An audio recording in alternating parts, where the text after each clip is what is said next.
Assalamualaikum warahmatullahi wabarakatuh. Alhamdulillahirabbil alamin, kita dapat melakukan pembelajaran kembali kelanjutan dari surat Al-Lail ayat 1 sampai 7. Namun sebelumnya jangan lupa kita berdoa dahulu. Semoga yang kita bahas dan kita pelajari hari ini bermanfaat dan barokah. Langsung saja kita ke surat Al-Lail ayat 8 sampai 11. A'udzubillahi minasyaitonirrajim. Wa amma man bakhila wastaghna wa kadzdzaba bil husna fasanuyassiruhu lil 'usra wa ma yughni 'anhu maluhu idza taradda. Kurang lebih artinya adalah, dan adapun orang-orang yang bakhil dan merasa dirinya cukup serta mendustakan pahala yang terbaik, maka kelak kami akan menyiapkan baginya jalan yang sukar atau jalan kerumitan, dan hartanya tidak bermanfaat baginya apabila ia telah binasa.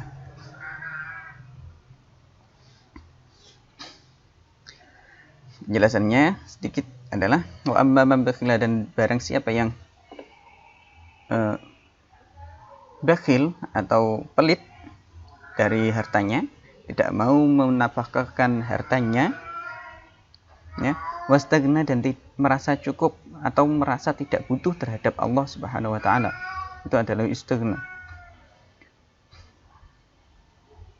Wa kadzdzaba, dan mendustakan atau tidak percaya dengan pahala yang terbaik, bil husna, atau pahala yang terbaik ini adalah berkaitan dengan surga, ya, pahala yang terbaik atau balasan yang terbaik itu sebenarnya adalah surga.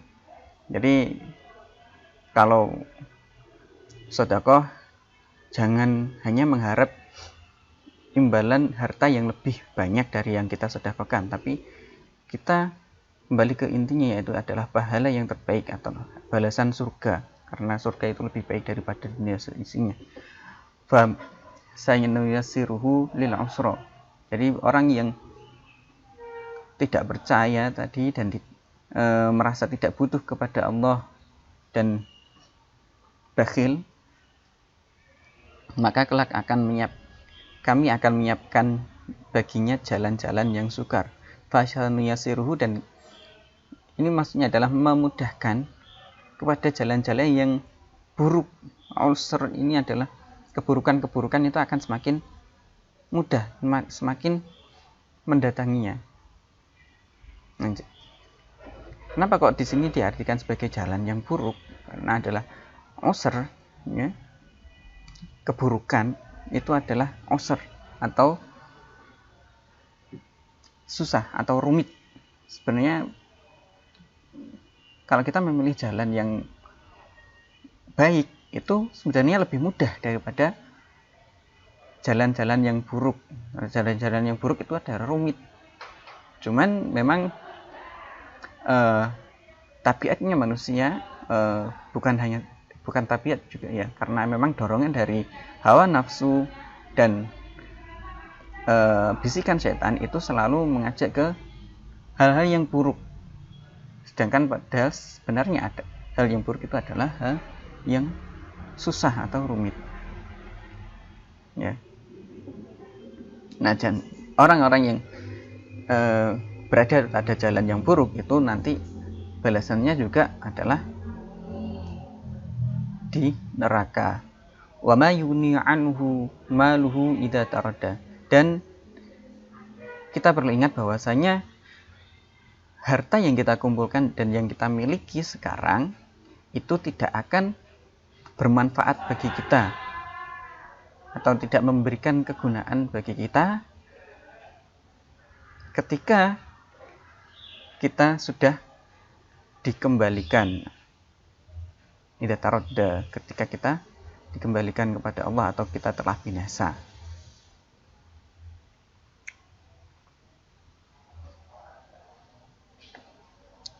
Itu adalah sedikit dari penjelasannya. Nah,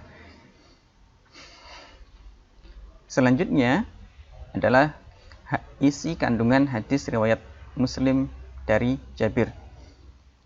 Qala Rasulullah SAW, Wa an Jabirin radhiyallahu anhu anna Rasulullah sallallahu alaihi wasallam qala ittaqud dzulma fa inna dzulma dzulumatu yaumal qiyamah wattaqus syuha fa inna syuha ahlaka man kana qablakum hamalahum ala an safaku dima'akum wastahallu maharimakum. Kurang lebih artinya adalah diriwayatkan dari Jabir radhiyallahu an bahwasanya Rasulullah sallallahu alaihi wasallam bersabda, jauhilah oleh kalian perbuatan zalim karena kezaliman itu merupakan kegelapan pada hari kiamat, dan jauhilah orang-orang yang bersifat kikir karena kikir telah mencelakakan umat sebelum kalian yang mendorong mereka untuk menumpahkan darah dan menghalalkan apa yang diharamkan bagi mereka. Kalau ada orang Jawa mengatakan bahwasanya urusan weteng iku iso paten pinaten. Itu sebenarnya juga ada hubungan dengan hadis ini. Sudah pernah sabdakan oleh Rasulullah Sallallahu Alaihi Wasallam. Di dalam hadis ini ada peringatan bahwasanya ittaqud dzulma. Ini berarti jauhilah dan jangan ikuti, jangan pernah dilakukan adzulma, kezaliman. Zalim itu apa? Zalim itu adalah meletakkan sesuatu tidak pada tempatnya. Fa innud dzulma, karena sesungguhnya kezaliman itu adalah akan menjadi kegelapan bagi diri kita pada hari kiamat. Jadi orang-orang yang lain bisa melihat jalan yang benar di hari kiamat. Nah, karena kita sering berbuat zalim, akhirnya akan menjadi kegelapan di hari kiamat. Wattaqus syuha, dan jauhilah sifat kikir, karena sifat kikir itu akan mencelakakan atau merusak ahlaka, atau apa ya? Ya, merusak man kana qablahum, orang-orang yang sebelum kalian. Jadi sudah banyak dikisahkan di dalam Al-Quran bahwasanya banyak kaum-kaum yang dirusak atau kaum-kaum menjadi rusak karena kekafirannya, kekikirannya atau kepelitannya, ya, dan menjadikan mereka itu saling bertumpah darah. Ansafaku dima'ahum wastahallu maharimakum, dan menghalalkan apa yang diharamkan oleh Allah Subhanahu wa taala. Ini adalah sifat kikir.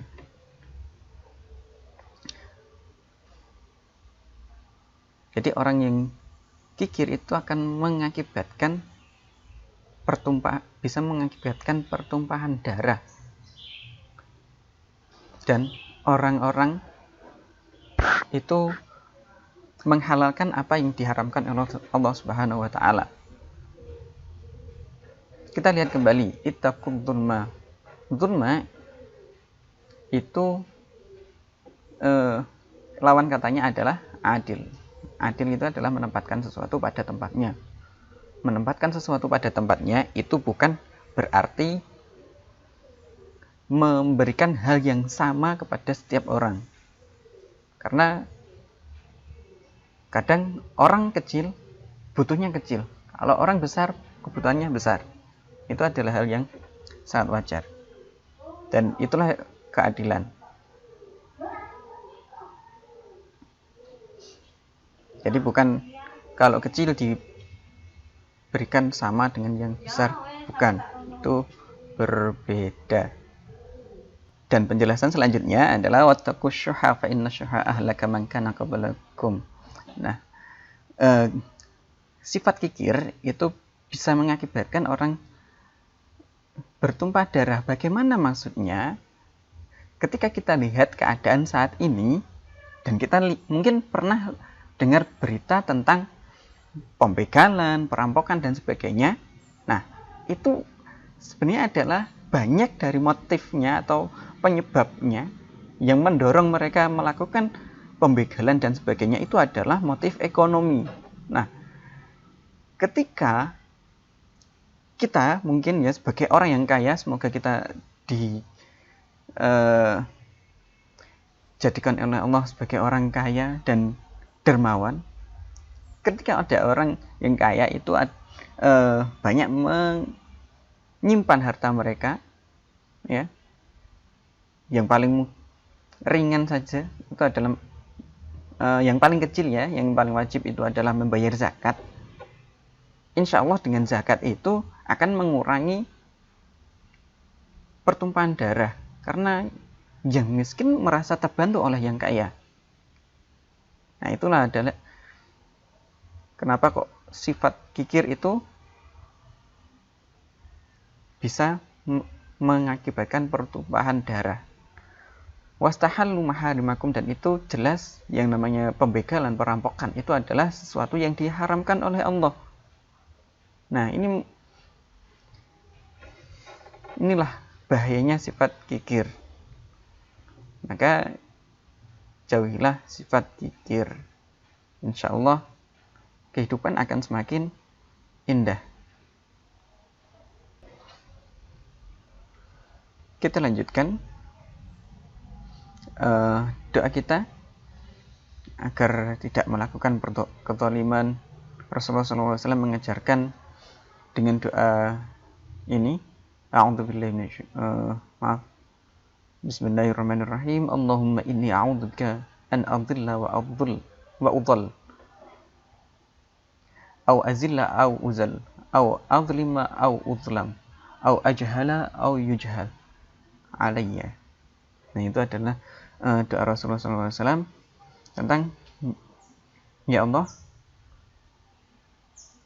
sesungguhnya aku berlindung kepadamu, jangan sampai aku sesat atau disesatkan, jangan sampai aku berbuat kesalahan atau disalahi, jangan sampai aku tergelincir dan digelincirkan orang, jangan sampai aku menzalimi dan dizalimi oleh orang, dan jangan sampai aku berbuat bodoh dan dibodohi. Itu adalah ajaran Rasulullah SAW untuk agar kita terhindar dari sifat-sifat yang ada dalam doa tersebut. Dan dalam firman Allah Subhanahu wa Ta'ala yang selanjutnya adalah tentang sifat kikir. A'udzubillahi minasyaitonir rajim. Wala yahsabanna alladziina yabkhaluna bima ataahumullahu min fadlihi huwa khairan lahum bal huwa syarrun lahum sayutawwaquna ma bakhilu bihi yawmal qiyamah walillahi mirasus samawati wal ardh wallahu bima ta'maluna khabir. Dan janganlah sekali-kali orang-orang yang kikir dengan apa yang diberikan Allah Subhanahu wa Ta'ala mereka dari karunia-Nya, mengira bahwa kikir itu baik bagi mereka, padahal kikir itu buruk bagi mereka. Apa yang mereka kikirkan itu dikalungkan pada hari kiamat, milik Allah, warisan di langit maupun bumi. Allah Maha teliti terhadap apa yang kamu kerjakan. Dalam dalil yang lain, Rasulullah SAW bersabda, iyyakum wasyuha fa innama halaka man kana qablakum bisyuhi amruhum bil bukhli fabakhalu wa amruhum bil qati'ati faqata'u wa amruhum bil fujuri fafajaru. Artinya kurang lebih adalah, hendaklah kalian jauhi sifat bakhil atau kikir, maka sesungguhnya telah celaka orang-orang sebelum kalian dengan kebakhilan, memerintahkan kepada mereka dengan kebakhilan, kemudian mereka bakhil, dan memerintahkan kepada mereka untuk memutuskan silaturahim, kemudian mereka putus, dan memerintahkan kepada mereka dengan perbuatan dosa, kemudian mereka melakukan dosa.